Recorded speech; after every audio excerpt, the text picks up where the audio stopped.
Thank you. Thank you.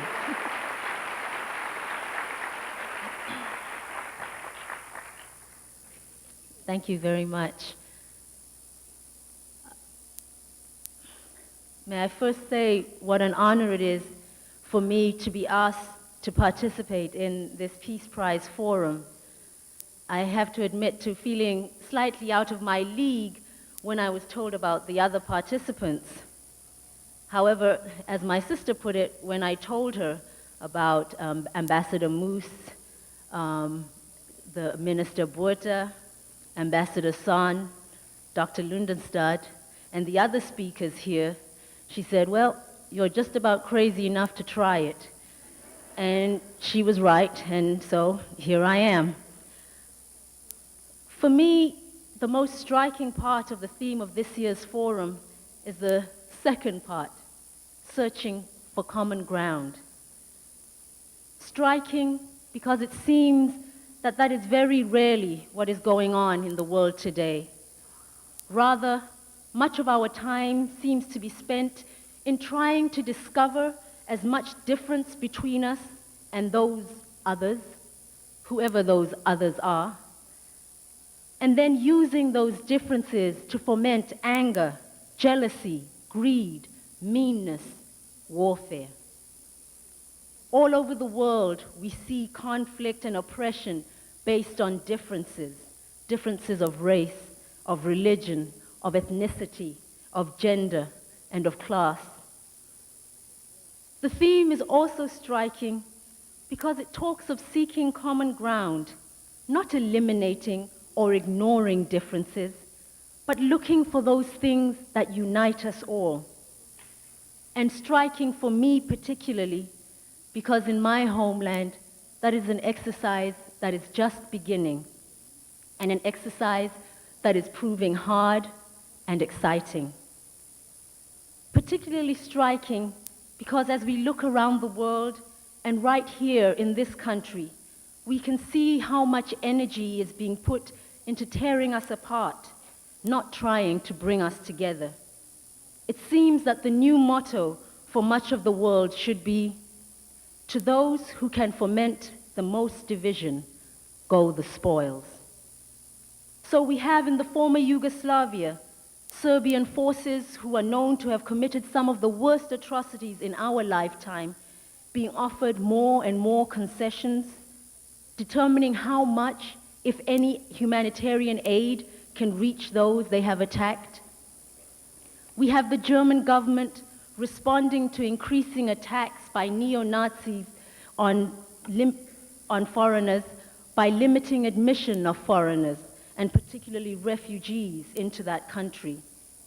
In this country, we have a growing popularity and therefore lucrativeness of the style of talk radio that features name-calling and bashing of minorities, women, Jews, and gays. What is wrong with us? Why are we allowing ourselves to be torn apart like this? All this has a particularly strong effect on me because I was raised in a country that had institutionalized the tearing apart of people because of differences, and I have seen the results. Just the name of the policy that governed South Africa should be warning enough. Apartheid, apart, hate. And that is just what the former government did. Keep us apart so that we could learn to hate. Allowing our differences to tear us apart can only lead to hatred and destruction, as we saw in South Africa and we can see in so many places around the world today.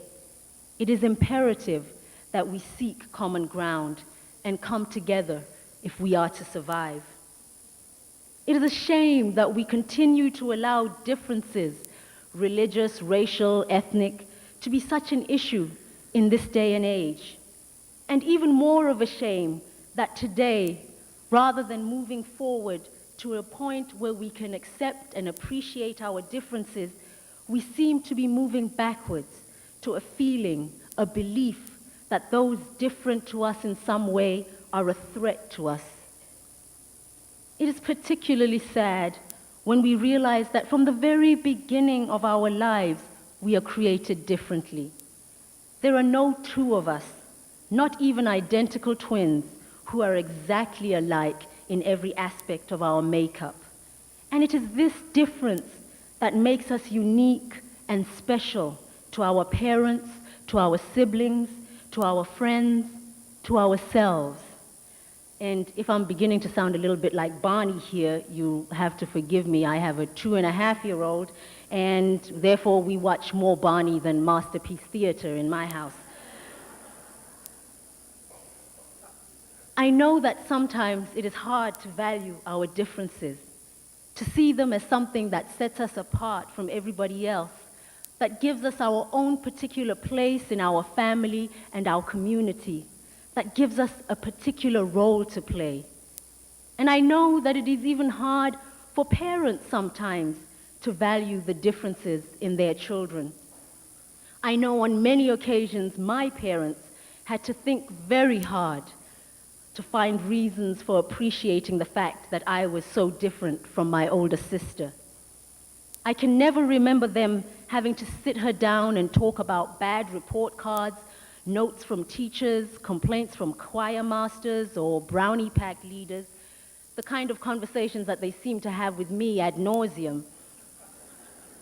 In fact, my sister and I worked out that with all the notes my parents got from our school, they were able to keep one secretary employed full-time. Yet, when I said to my parents that I was sure they would prefer it if I were exactly like Thandi, they said no. That was not to say they wouldn't appreciate not having to see my teachers as often as they did, or receiving as much mail from the school, but they were still glad I was different. I didn't push it and ask how glad. By no stretch of the imagination could they term me a perfect child, yet they enjoyed some, if not all, of my imperfections. Those imperfections were part of what made me different. For my parents, like almost all parents, saw and enjoyed the diversity within our family. 4 children with the same parents, yet with completely different characters, different strengths, different weaknesses, likes, dislikes, and interests.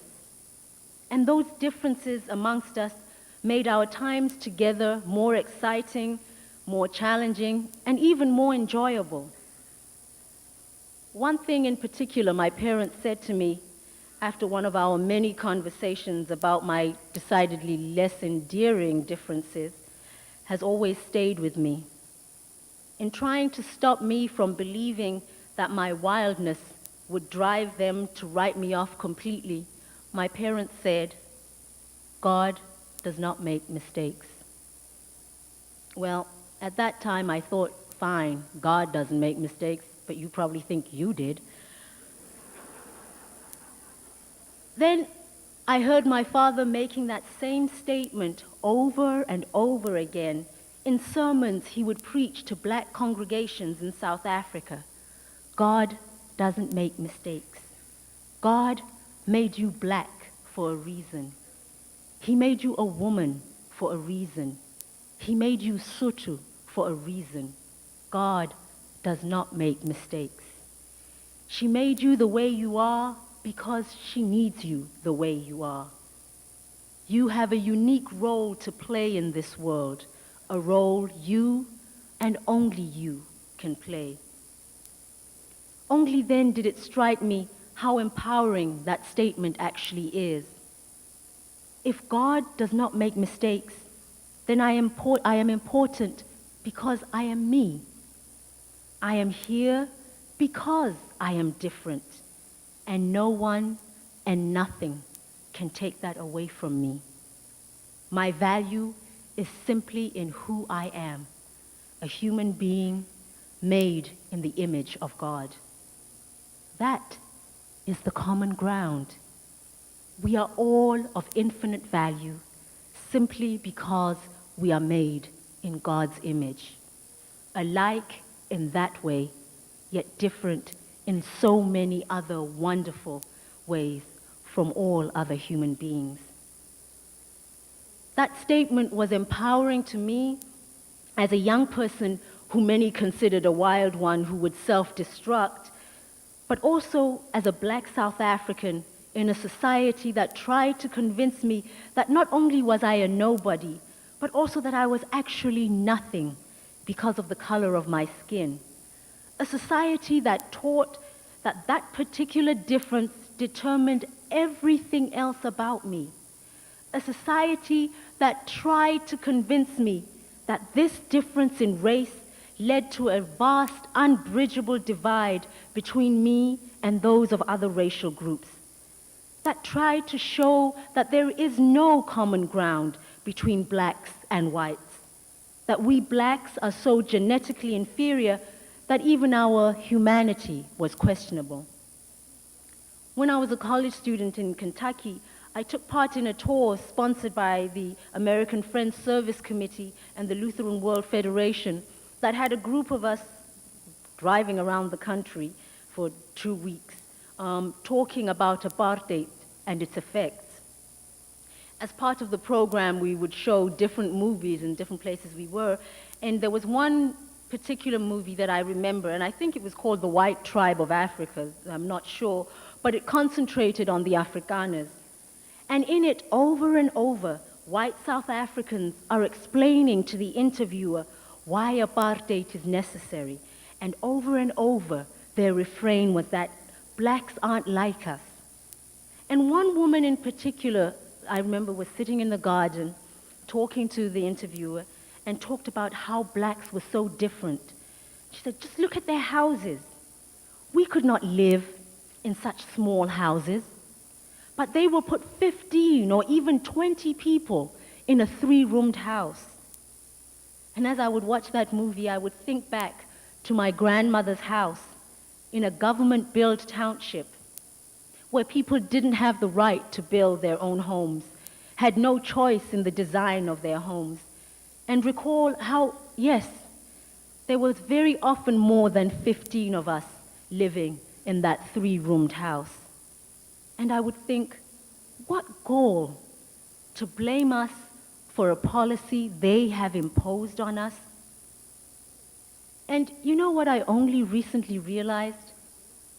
I only recently realized that that woman had been taught that that is what we wanted. And she had been taught that we were not like her and her friends. And she believed it, because she never knew any black people.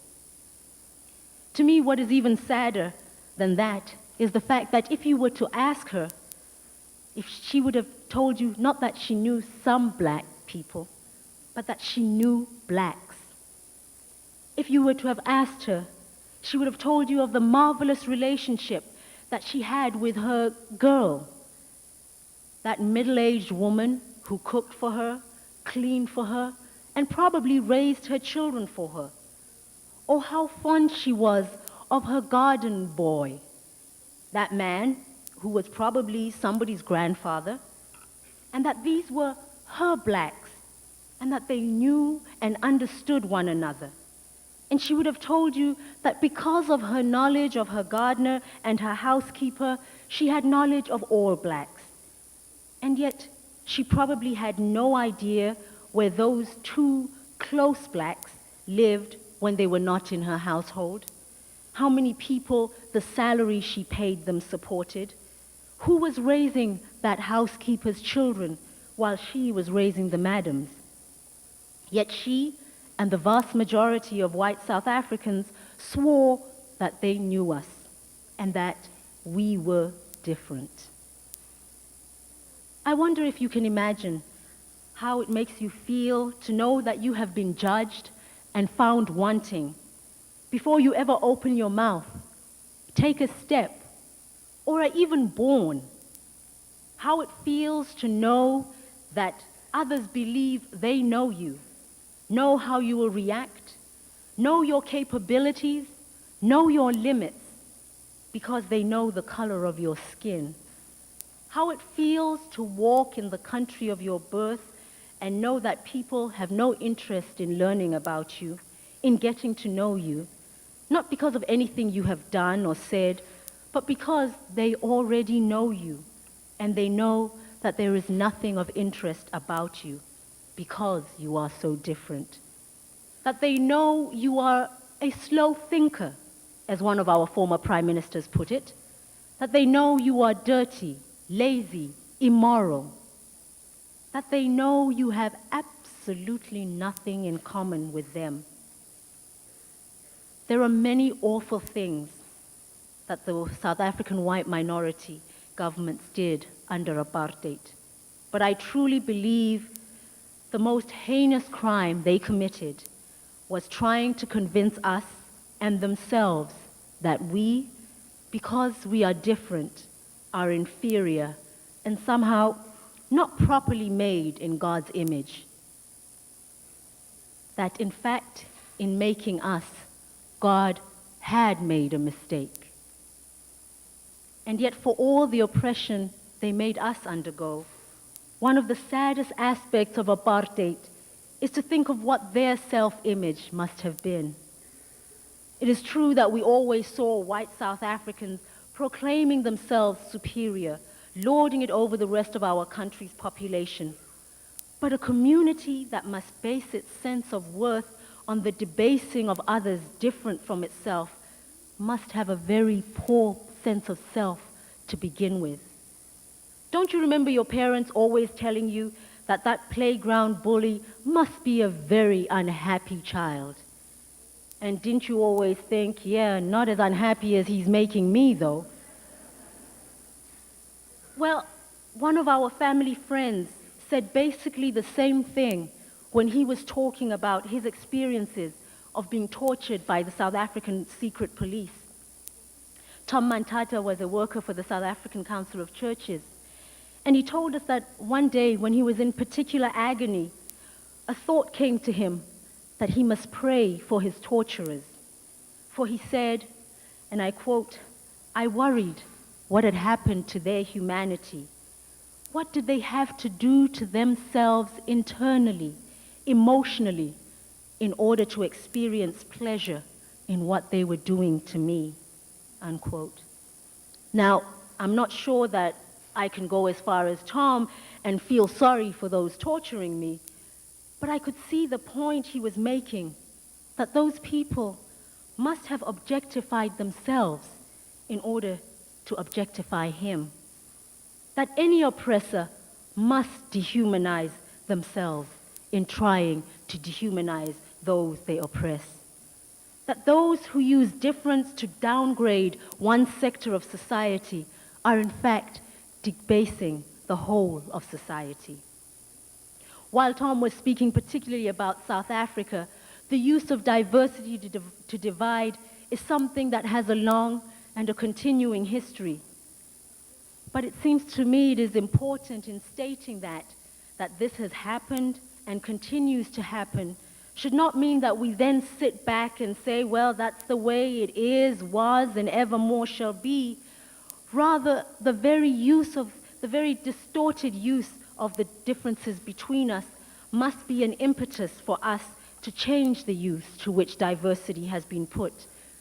Rather than something to divide us, we can use it as something to educate and broaden us all, something that offers us an opportunity to consider different ideas and solutions. I am particularly saddened by the direction that this country seems to be taking. A direction that seems to be saying, on the one hand, that differences are so insurmountable that we should not even try to find the common ground. Yet on the other says, we no longer see differences, so we should no longer have in place those remedies to right past wrongs. Those who attempt to divide us know how to use code words so that they can claim that they are not using racial politics. So we have talk of welfare mothers living well, and they know full well that white America will picture black women living well, having baby after baby for that extra $70 a month, is it? Increasingly, the message that is being conveyed by political leaders, academics, and others across this country is that racism and sexism are acceptable, are understandable. The result is a growing tolerance of intolerance, a growing willingness to allow diversity to be divisive, and that is something against which we must all fight.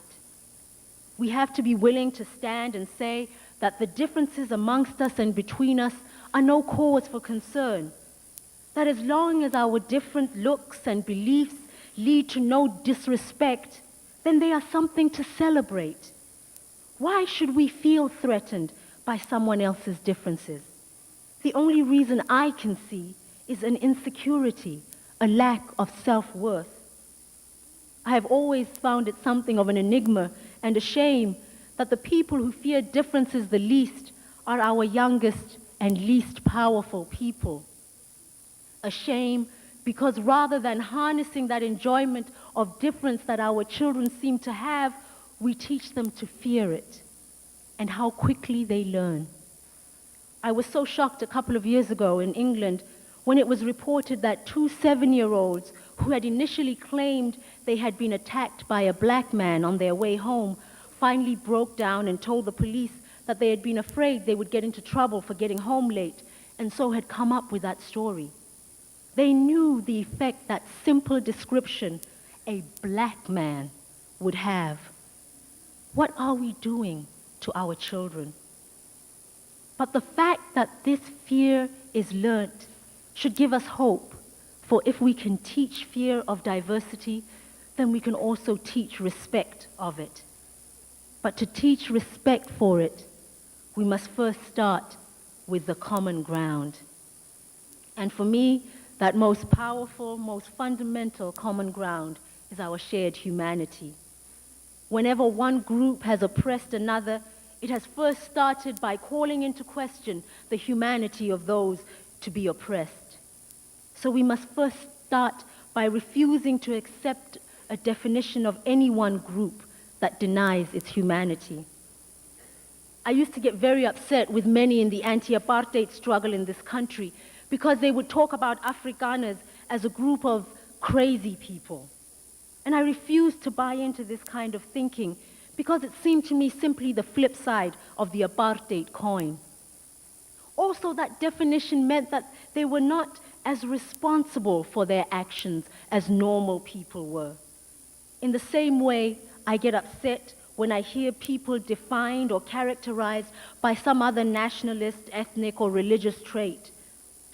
All that does is remove those people we are talking about from the realm of possible solutions. If fundamentalist Muslims are simply fundamentalist Muslims, and then they have nothing in common with anyone else, and it is useless to try and find solutions to the bloodshed in the Middle East. If the Serbs are more stubborn and bloodthirsty than others, then we have no responsibility for what happens in the former Yugoslavia, because nothing will deter them. So we let ourselves off the hook, but we also, in a sense, let the perpetrators of violence off the hook, because they are not like normal people. Afrikaners are no crazier than anyone else. They maintained apartheid as long as the world allowed them to. And they are adapting to the new South Africa in many ways, not simply as Afrikaners, but as teachers, parents, children, politicians, students, clergy. They too are human beings made in the image of God, just as I am, just as we all are. I don't normally like quoting my father too much, and I've already done so a couple of times tonight, but there has been one of his letters that to me speaks most clearly to our common humanity. This is a letter he wrote to then Prime Minister Forster in May of 1976. At this point, the tension had been rising in black townships over the imposition of apartheid, of Afrikaans, as a medium of instruction in African schools. In the letter, my father is appealing to the Prime Minister to take some steps to lessen the tension. That is not why I like the letter. I like the letter for how he approaches Mr. Forster, and I hope you will bear with me because this is a fairly long quote.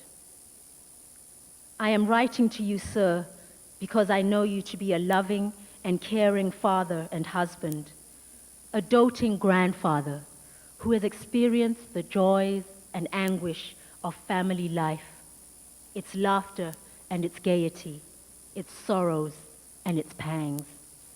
I am writing to you, sir, as one who is passionately devoted to a happy, stable family life as the indispensable foundation of a sound and healthy society.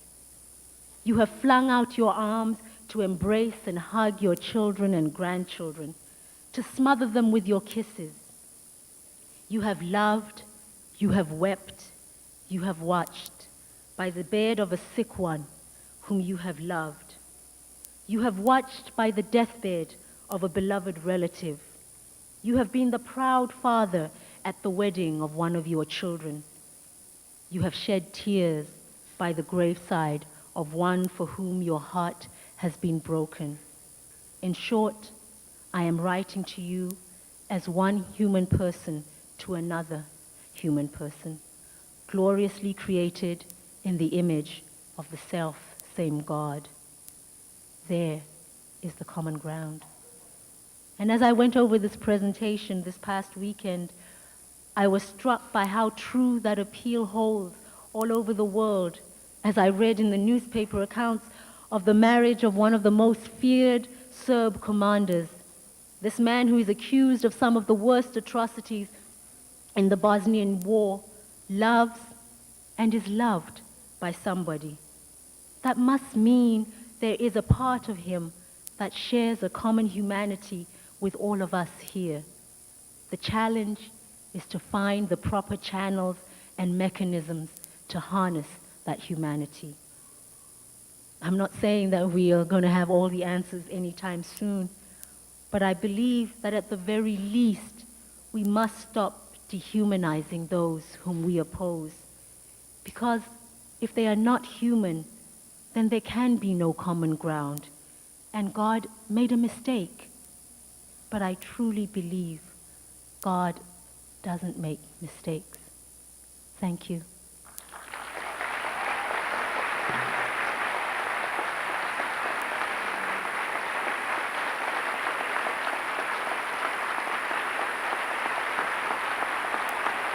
Thank you.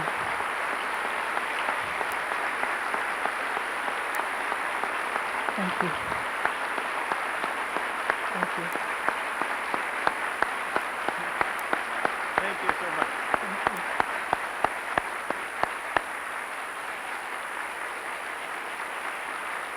That was wonderful. Obviously, you touched hearts.